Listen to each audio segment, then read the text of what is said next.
اعوذ باللہ من الشیطان الرجیم بسم اللہ الرحمن الرحیم۔ مسجد نبوی کی تعمیر۔ ابو الحوث نے ابو الاسحاق سے اور انہوں نے حضرت برا بن عارض رضی اللہ تعالیٰ عنہ سے روایت کی، کہا میں نے نبی کریم صلی اللہ علیہ وآلہ وسلم کے ساتھ 16 ماہ تک بیت المقدس کی طرف رخ کر کے نماز پڑھی، یہاں تک کہ سورہ بقرہ کی آیت اور تم جہاں کہیں بھی ہو اپنے رخ کعبے کی طرف کرو اتری۔ یہ آیت اس وقت اتری جب نبی کریم صلی اللہ علیہ وآلہ وسلم نماز پڑھ چکے تھے۔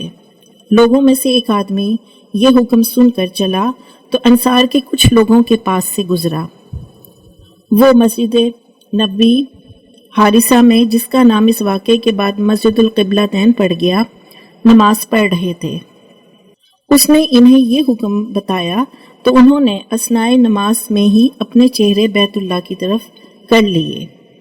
سفیان ثوری سے روایت ہے، مجھے ابو اسحاق نے حدیث سنائی، کہا میں نے حضرت برا رضی اللہ تعالیٰ عنہ سے سنا، وہ کہہ رہے تھے ہم نے رسول اللہ صلی اللہ علیہ وآلہ وسلم کے ساتھ 16 یا 17 ماہ بیت المقدس کی طرف رخ کر کے نماز پڑھی، پھر ہمارا رخ کعبے کی طرف پھیر دیا گیا۔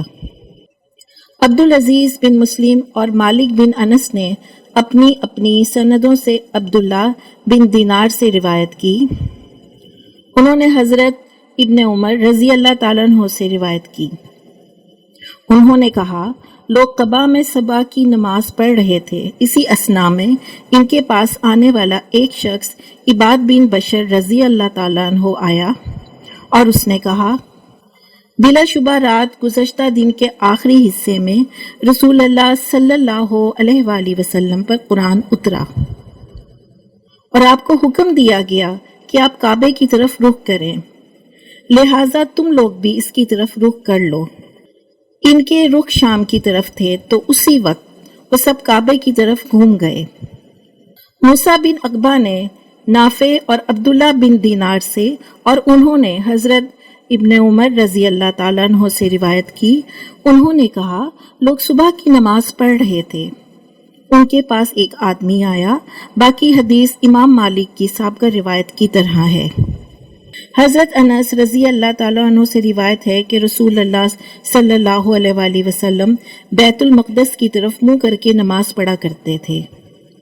پھر یہ آیت ہم آپ کا چہرہ آسمان کی طرف پھرتا ہوا دیکھ رہے ہیں، ہم ضرور آپ کا رخ اس قبلے کی طرف پھیر دیں گے جسے آپ پسند کرتے ہیں، لہٰذا اپنا چہرہ مسجد الحرام کی طرف پھیر لیجئے۔ بنو سلمہ کا ایک آدمی عباد بن بشر رضی اللہ تعالیٰ عنہ گزرا، اس وقت لوگ مسجد قباء میں صبح کی نماز میں رکوع کر رہے تھے اور ایک رکعت میں اس سے پہلے پڑھ چکے تھے۔ اس نے آواز دی سنو، قبلہ تبدیل کیا جا چکا ہے۔ چنانچہ وہ جس حالت میں تھے اسی میں رکوع ہی کے عالم میں قبلے کی طرف پھر گئے۔